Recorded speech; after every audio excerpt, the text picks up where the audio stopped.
Second in line to the British throne arrives in New Zealand at the weekend for a fleeting visit. Prince William will, among other things, tour Auckland's Eden Park, head to Government House for tea and be entertained by singer Dave Dobbin.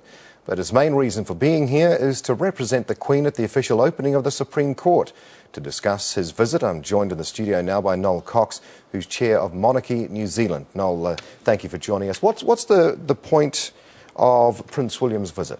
Well, clearly the main purpose of this visit is to open the Supreme Court building, but I would start by saying we must emphasise that he is the heir to the throne of New Zealand as well as the British monarchy. It's an international thing, and we have part of it.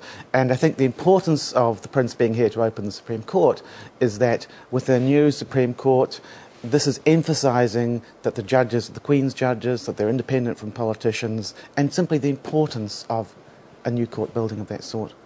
Do you think it was necessary for him to be here for the opening? Not necessary, no, but it's a desirable thing and it's good. Certainly a building of the importance of the Supreme Court building should be opened by someone of some standing, whether that's the Queen or the Governor-General or Prince William. I think it's important.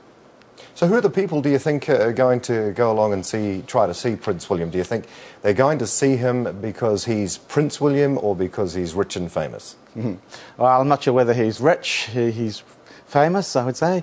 I would imagine some people would go simply out of interest, some people would go out of curiosity, some people would be enthusiastic to see him. I mean, if you recall the visit of a few years ago, which I think was primarily to Auckland, certainly opening a cenotaph or something there, there were large numbers of people, including people of his own age, who were simply interested and enthusiastic about seeing this prince. They didn't necessarily know anything about him, but I think it's a good opportunity for them to actually learn something. And for this visit, again, in this case primarily to open the Supreme Court building, it's an opportunity for everyone just to see him, provided, of course, that his itinerary is adequately publicised in advance, so that people actually know where to see him if they want to see him. So what do you think is the relevance of the monarchy in 2010 for New Zealand? Well, I think the monarchy is as relevant today as it always has been for New Zealand. The importance is that New Zealand is a constitutional monarchy, which means that our head of state is totally non-political, totally non-partisan, and of course the Queen is represented in New Zealand by a Governor-General who embraces that model of completely independent, non-political, non-partisan head of state.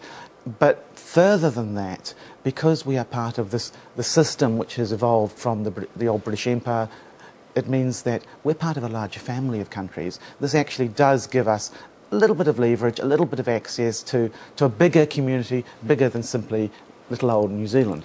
John Keyes says we've always had a bit of a stronger association with the United Kingdom and the monarchy. It's still pretty popular out here, so I'm not convinced it will be an issue in the short term. What do you think about that? Well, I couldn't disagree with that observation. I don't think the so-called debate as to whether New Zealand should become a republic has really reached the level of a debate. I mean, there's a few people who advocate that. Opinion polls do show some support for a republic, but there's been consistently strong support for the maintenance of the monarchy for various reasons. Some people are attached to the political advantages, constitutional advantages, and some simply say, well, it works, why abandon it?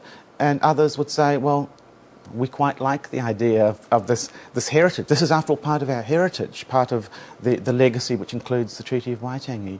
Why would we want to discard that? And it's also quite difficult to envisage exactly what the replacement would be. I mean, do you think it's inevitable that New Zealand will move towards a republic? The term inevitable is a difficult one. I used to say, well, the only thing that is inevitable are death and taxes. Not so sure now that either of those are actually inevitable. I think biologists have shown that life forms can live forever and maybe taxes aren't necessary. But I would say no, there's no reason why New Zealand should change to another form of government. We might at some stage. I'm certainly not saying that we can't. It's not up to the politicians, it's not up to me, it's up to the people of New Zealand. Thank you, Noel Cox, Chair of Monarchy New Zealand. Thank you.